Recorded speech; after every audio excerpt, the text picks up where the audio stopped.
हिंदी भाषा का उद्भव एवं विकास भाग 5। शावकाचार की रचना कब और किसने की? तो 933 ईस्वी में देवसेन ने शावकाचार की रचना की थी।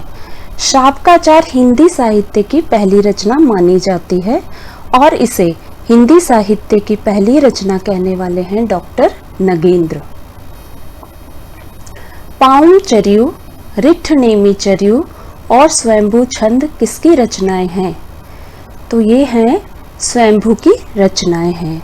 स्वयंभू को अपभ्रंश का वाल्मीकि भी कहा जाता है क्योंकि इन्होंने 8वीं शताब्दी में अपभ्रंश भाषा में पाउंचर्यु की रचना की, जो कि रामचरित्र से संबंधित काव्य है। पाउंचर्यु को अपभ्रंश की रामायण कहा जाता है। स्वयंभू एक जैन कवि थे, अतः जैन धर्म में भगवान राम को पद्म कहा जाता है, इसलिए इस महाकाव्य को पद्मचरित भी कहा जाता है। स्वयंभू को सत्यभूदेव भी कहा जाता है।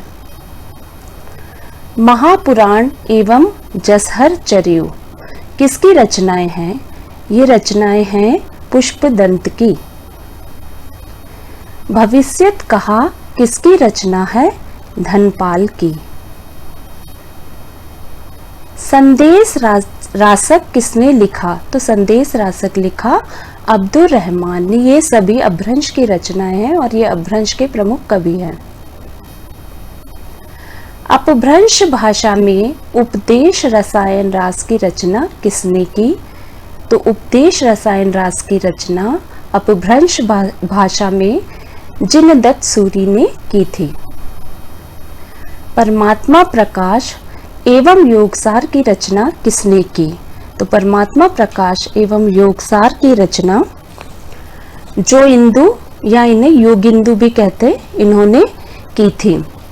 परमात्मा प्रकाश में शिष्य प्रभाकर भट्ट ने कुछ प्रश्न पूछे और उन प्रश्नों के उत्तर में बताया गया है कि संसार के दुखों पर कैसे विजय प्राप्त की जाती है। तो इस विषय को लेकर के परमात्मा प्रकाश लिखा गया है। योगसार, यह ग्रंथ योग और ध्यान के माध्यम से आत्म कल्याण पर केंद्रित है। तो इन दोनों की रचना जो इंदु ने की। पाहुड़ दोहा की रचना किसने की? पाहुड़ दोहा की रचना राम सिंह ने की। शब्दानुशासन की रचना किसने की? तो शब्दानुशासन की रचना हेमचंद्र ने की। इस नाम से मुख्य रूप से 2 प्रसिद्ध व्याकरण ग्रंथ हैं। तो शब्दानुशासन क्या है? एक व्याकरण ग्रंथ है। तो 2 व्याकरण ग्रंथ इस नाम से प्रसिद्ध हैं। इनमें से एक संस्कृत और प्राकृत भाषा का प्रसिद्ध प्राचीन व्याकरण ग्रंथ है, जिसके रचयिता आचार्य हेमचंद्र हैं और इन्हीं को लेकर अधिकतर प्रश्न आता है। और दूसरा जो व्याकरण ग्रंथ है वह हिंदी भाषा में लिखा गया है, जिसके रचयिता पंडित किशोरीदास वाजपेयी हैं। महर्षि पतंजलि ने अपने महाभाष्य में व्याकरण शास्त्र को ही शब्दानुशासन कहा है।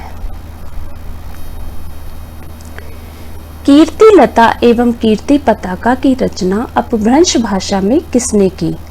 तो कीर्तिलता और कीर्ति पताका जो कि विद्यापति है, उनकी रचनाएं हैं अपभ्रंश भाषा में।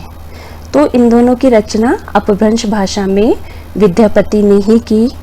विद्यापति को मैथिली कोकिल भी कहा जाता है। मैथिली कोकिल का मतलब होता है मैथिली भाषा की कोयल।